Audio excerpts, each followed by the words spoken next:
प्रणाम सब गोटे के। आइ हम एक सामा के गीत सुनाबै छी। सामा भाई बहन के एक परम त्यौहार छै। ओकरा अहाँ सब गोटे जानते हेबै, बुझैत हेबै। आइ हम एक सामा के गीत सुनाबै छी, जेकर रचना हम अपने केने छी। अगर नीक लागत अहाँ सबके तऽ लाइक कमेंट्स जरूर करब। गे बहिनी सब मिली सामा खेलबै आई गे, भैया अंगना जाई गे ना। गे बहिनी सब मिली सामा खेलबै आई गे, भैया अंगना जाई गे ना। भैया अंगना जाई गे ना।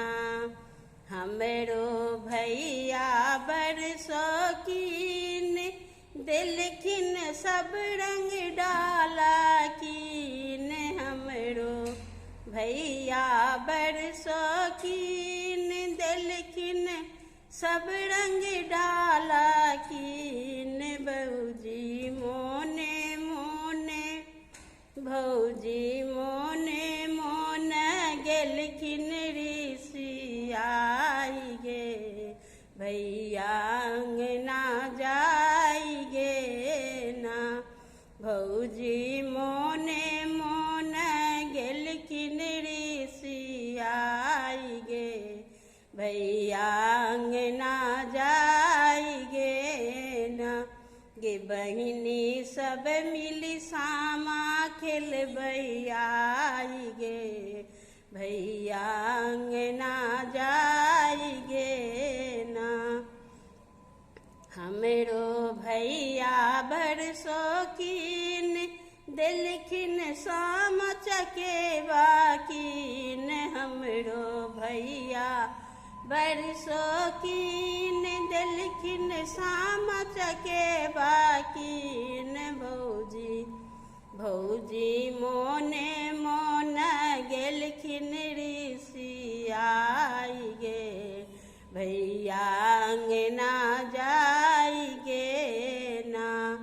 भौजी मोने मोन गेलखिन ऋषियाई गे, भैया अंगना जाई गे ना। गे बहिनी सब मिली सामा खेलबै आई गे, भैया अंगना जाई गे ना। हमरो भैया बड़ शौकीन, देलखिन साड़ी चूड़ी कीन। हमरो भैया बड़ शौकीन, देलखिन साड़ी चूड़ी कीन। भौजी मोने मोन, भौजी मोने मोन लेलखिन मुँह फुलाई गे, भैया अंगना जाई गे ना।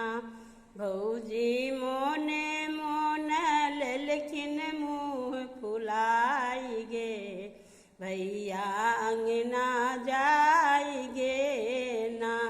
गे बहिनी सब मिल सामा खेलबै आई गे, भैया अंगना जाई गे ना। जुगे जुगे जीवत भैया मोर, भौजी आशीष बढ़न तोर। जुगे जुगे जीवत भैया मोर, भौजी बढ़न आशीष तोर। भौजी मोने मोन, भौजी मोने मोन देलखिन मुस्काई गे, भैया अंगना जाई गे ना।